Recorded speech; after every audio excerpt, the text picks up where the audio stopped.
y vi volar por en medio del cielo a otro ángel que tenía el Evangelio eterno para predicarlo a los moradores de la tierra, a toda nación, tribu, lengua y pueblo.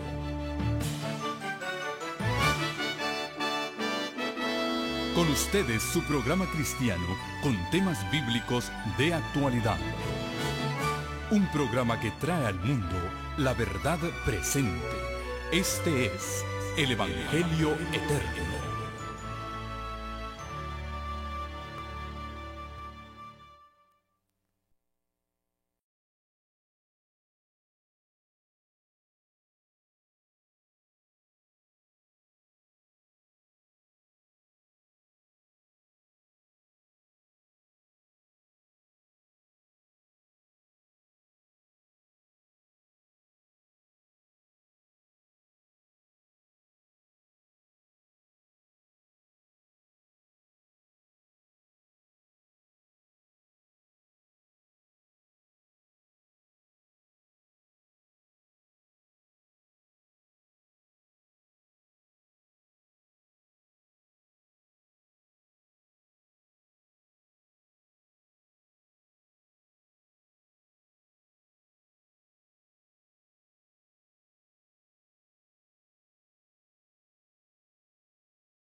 milagro de sanarlos para gloria y honra de tu nombre.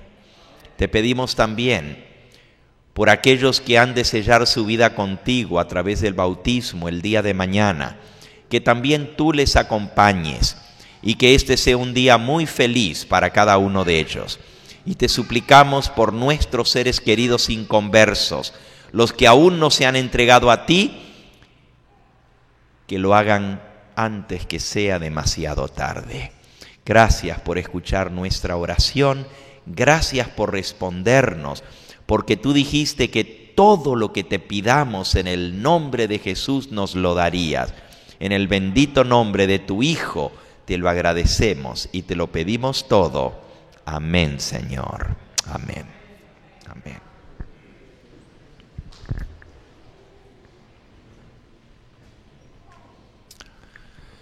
Durante toda esta semana hemos enfatizado temas sobre el hogar, la familia, las relaciones entre padres e hijos, entre esposos, y también nuestra relación no solamente unos con otros, sino también con nuestro Padre Celestial. Hoy vamos a hablar de ese hogar eterno, de ese hogar feliz que Dios ha prometido para aquellos que le aman. Vamos a comenzar abriendo nuestra Biblia en la epístola del apóstol San Pablo a los Corintios. Esto es Primera de Corintios, capítulo 2. Primera de Corintios, capítulo 2. Y vamos a leer el versículo 9 y 10. Primera de Corintios 2, versículo 9 y 10. Antes bien, como está escrito, cosas que ojo no vio, ni oído oyó, ni han subido al corazón de los hombres, son las que Dios ha preparado para aquellos que le aman. Pero Dios nos las reveló a nosotros por el Espíritu, porque el Espíritu todo lo escudriña, aún lo profundo de Dios. Dice aquí que cosas que ojo no vio, ni oído oyó, ni siquiera han subido al corazón del hombre, son aquellas que Dios tiene preparadas para aquellos que le aman. Saben, cuando Dios creó este mundo, no lo creó para que hubiese desgracia, dolor y sufrimiento. En el libro de Eclesiastés fue escrito por Salomón. Viene después de Salmos y Proverbios, cerca del centro de sus Biblias. En Eclesiastés, en el capítulo 7, Eclesiastés capítulo 7, dice allí, vamos a leer el versículo 29, Eclesiastés 7, 29. He aquí solamente esto he hallado, que Dios hizo al hombre ¿cómo? Recto, pero ellos buscaron muchas perversidades. Dios creó al hombre ¿cómo? Recto. Y todo lo que Dios hizo, lo hizo bien hecho. Eclesiastés capítulo 4. Eclesiastés capítulo 4. O capítulo 3, perdón. Eclesiastés capítulo 3. Dice en el versículo 12: Yo he conocido que no hay para ellos cosa mejor que alegrarse. Bueno, vamos a leerlo desde el versículo 11. Eclesiastés 3, versículo 11. Todo lo que Dios hizo, ¿cómo lo hizo? Lo hizo hermoso en su tiempo y ha puesto eternidad en el corazón de ellos, sin que alcance el hombre a entender la obra que ha hecho Dios desde el principio hasta el fin. Yo he conocido que no hay para ellos cosa mejor que alegrarse y hacer bien en su vida, y también que es don de Dios que el hombre coma, beba y goce el bien de toda su labor. He entendido que todo lo que Dios hace será ¿qué? Perpetuo. Sobre aquello no se añadirá y de ello no se disminuirá, y lo hace Dios para que delante de Él teman los hombres. Aquello que fue, ya es, y lo que ha de ser, fue ya, y Dios restaura lo que pasó. En este pasaje el sabio Salomón nos enseña algunas cosas muy extraordinarias. En primer lugar nos dice que Dios todo lo hizo perfecto, Dios lo hizo recto, Dios lo hizo hermoso, para que el hombre se gozase, para que el ser humano fuera feliz. La voluntad de Dios era que el ser humano tuviera gozo y felicidad.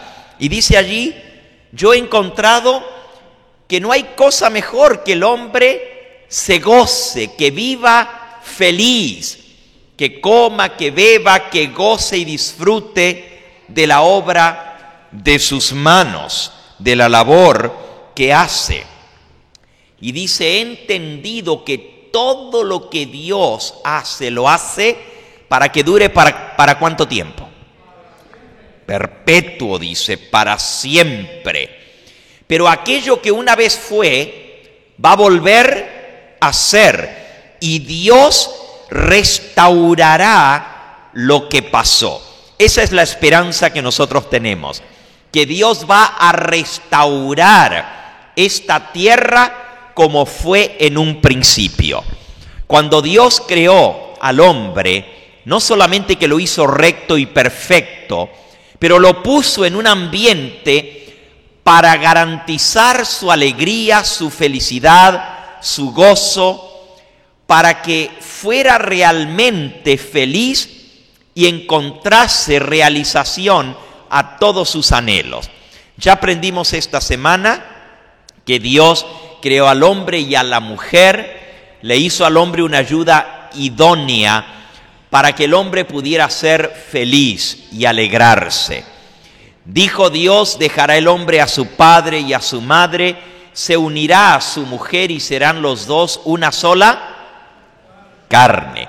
El plan de Dios era que el hombre viviera feliz, en armonía con sus semejantes, que procreara. Es más, en el libro de Génesis, en el capítulo 1, dice el versículo 27, creó Dios al hombre a su imagen, a imagen de Dios lo creó, varón y hembra los creó, y los bendijo Dios, y les dijo, fructificad y multiplicaos, llenad la tierra y sojuzgadla, y señoread en los peces del mar, en las aves de los cielos, y en todas las bestias que se mueven sobre la tierra.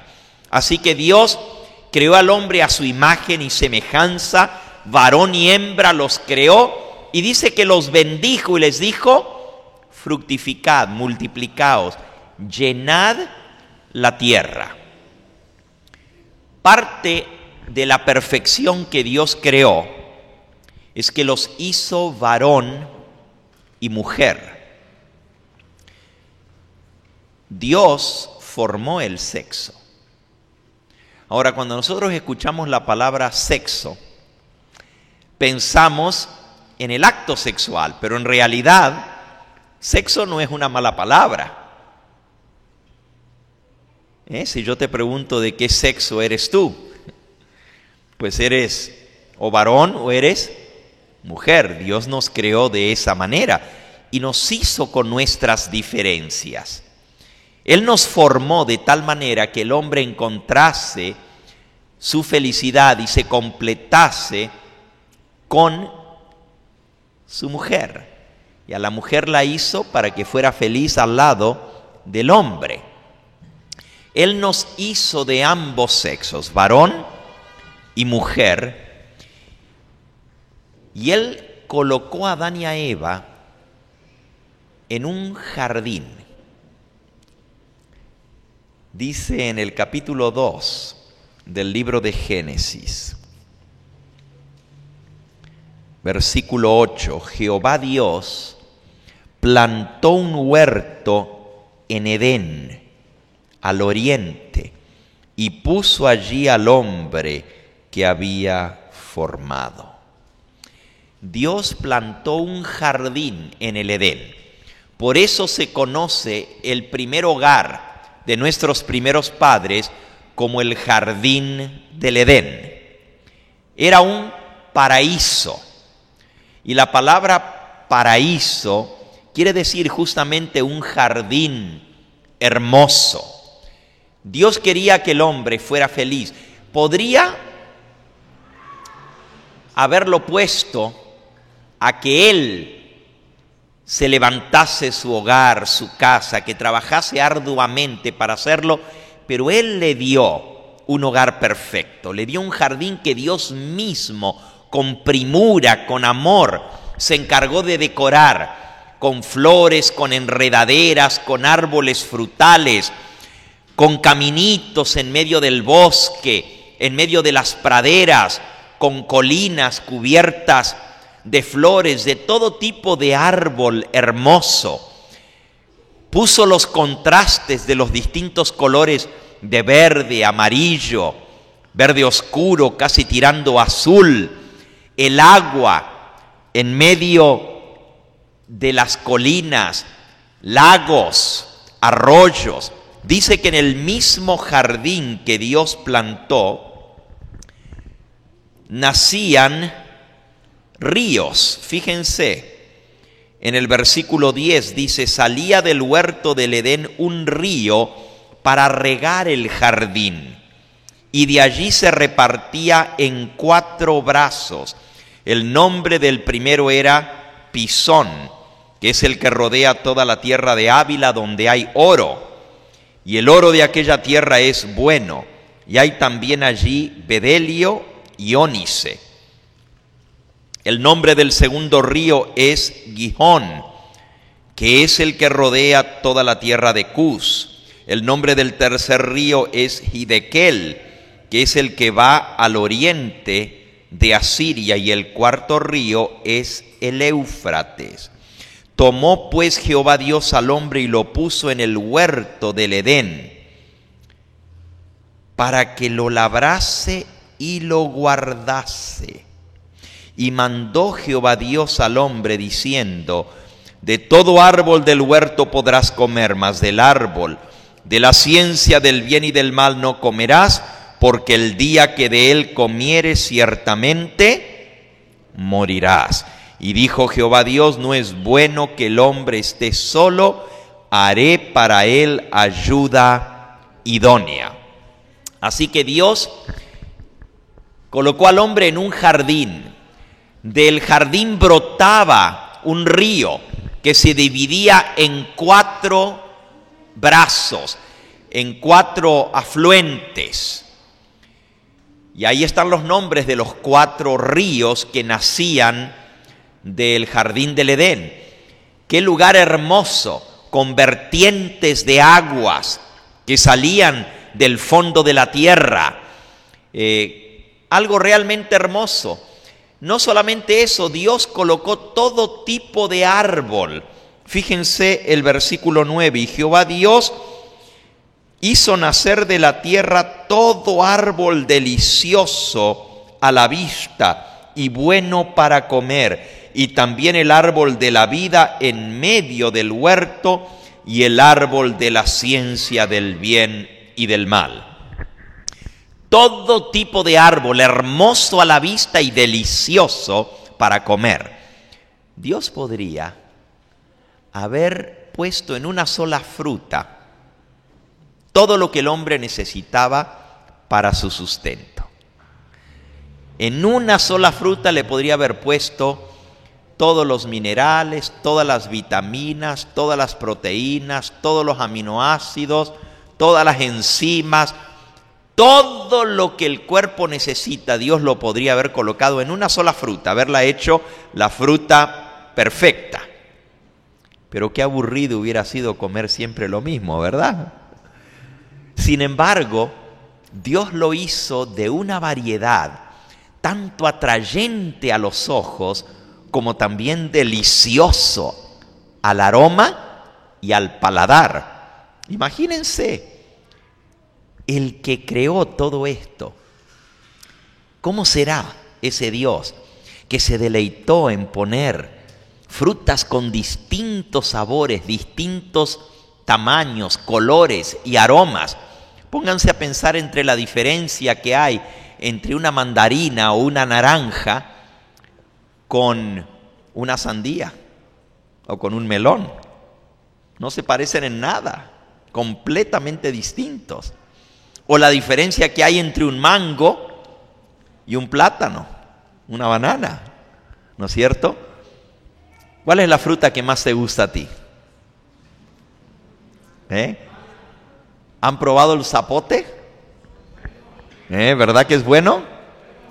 ¿Y saben cuál es el jocote? ¿No? ¿Y la chirimoya? Tampoco, ¿verdad? Ah, sí, ¿ustedes sí la conocen? ¿Y la guayaba? ¡Ah, qué rica!, ¿verdad? Pero ¿han probado la fruta corazón? ¿Verdad que no? ¿Han probado la guanábana? Ah, esa es buena, ¿verdad? La nona. Las frutas de los climas fríos como la pera, la ciruela, la manzana, la uva, deliciosas, ¿verdad? ¿Qué diferencia hay entre una uva y una guanábana, verdad? O una nona, completamente distinto. ¿Y la papaya? Es buena, ¿verdad? Qué maravilloso es Dios. La cantidad de colores, de tamaños, de formas, de aromas y de sabores que puso en lo que nos dio para comer, para que no nos aburramos, para que nos guste, para que sea delicioso a la vista y sabroso al paladar.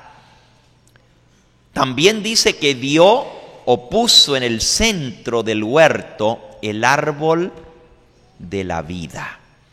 El árbol de la vida era un árbol completamente distinto a los demás. No daba un solo fruto,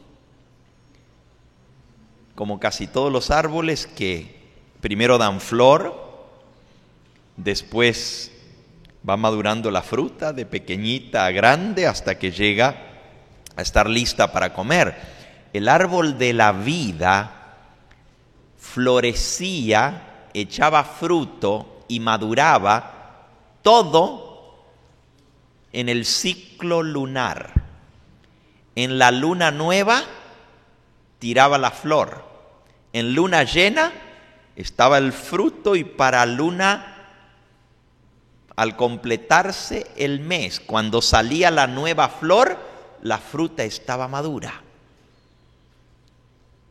En un mes florecía y paría y maduraba la fruta. Ese era el árbol de la vida. Tú dices, ¿dónde está eso en la Biblia? Ya se los voy a mostrar. Pero no daba un solo fruto. Daba 12 frutos distintos. Cada mes un fruto distinto. Imagínense. Eso nunca hemos visto nosotros aquí en esta tierra. Un árbol que pueda dar 12 frutos al año. Increíble. Y ese árbol era el árbol de la vida. Ahora, nosotros leímos que Dios hizo al hombre recto, perfecto. Dios todo lo hizo hermoso y puso en el corazón del hombre eternidad. Puso en nosotros el deseo de vivir eternamente. God did not want, He did not want for man to die. Él no quería que el hombre muriera. Nos creó para vivir para siempre. Por eso colocó el árbol de la vida en el huerto, para que pudieran comer y vivir para siempre. Ahora miren lo que dice el capítulo 3 del libro de Génesis. Cuando el hombre y la mujer pecaron, dice en el versículo 22, y dijo Jehová Dios, he aquí el hombre es como uno de nosotros, conociendo el bien y el mal. Ahora pues, que no alargue su mano y tome también del árbol de la vida y coma y viva para siempre. Lo sacó Jehová del huerto del Edén para que labrase la tierra de la cual fue tomado. Echó pues fuera al hombre y puso al oriente del huerto del Edén, querubines, con una espada desenvainada que se revolvía por todos lados para cuidar o guardar el camino al árbol ¿de qué? De la vida. Si el hombre comía del árbol de la vida, vivía para siempre. Dios dijo, no sea que el hombre alargue su mano y coma del árbol de la vida y viva para siempre. ¿Y por qué Dios no quería ahora que el hombre viva para siempre si lo creó para vivir eternamente? ¿Por qué? ¿Por qué cambió Dios su parecer? Porque entre medio vino el pecado. Y sería terrible que un hombre pecador viva para siempre. Imagínense un hombre perverso, pecador, que viva para siempre. Sería peor el mundo. ¿Cómo estaría el mundo? Imagínense, aquí no muy lejos de donde nosotros vivimos, encontraron hace algunos años atrás a un hombre realmente horrible. Escogía a sus víctimas aquí en Chicago, pero las mataba en Milwaukee. ¿Se acuerdan? Las guardaba en un refrigerador y luego las cortaba y hasta les daba a sus compañeros de trabajo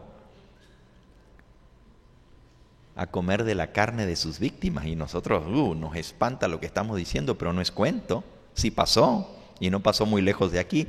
Se llamaba Jeffrey Dahmer, el serial killer, el asesino a serie que mató. ¿Cuántos fue que mató? 17 o 19 personas, casi todos jóvenes y todos hombres. Y los tenía en un refrigerador guardados. ¡Qué horrible! Y esto a nosotros nos parece casi como que no puede ser real, pero pasó y no hace mucho tiempo. Ya lo mataron a él. Estaba en la cárcel y otro en la cárcel le quitó la vida. Lo mató con una escoba. ¿Se acuerdan? Le clavó la escoba por el estómago. Fue horrible. Pero imagínense un hombre como ese vivir eternamente. ¿Quién quiere que un Jeffrey Dahmer viva para siempre? Por eso Dios dijo, no va a vivir el hombre para siempre. Por el pecado. El pecado cambió el plan original de Dios. El hombre escogió desobedecer a Dios y tuvo que ser echado del jardín del Edén. Había querubines a la puerta del huerto que guardaban el camino al árbol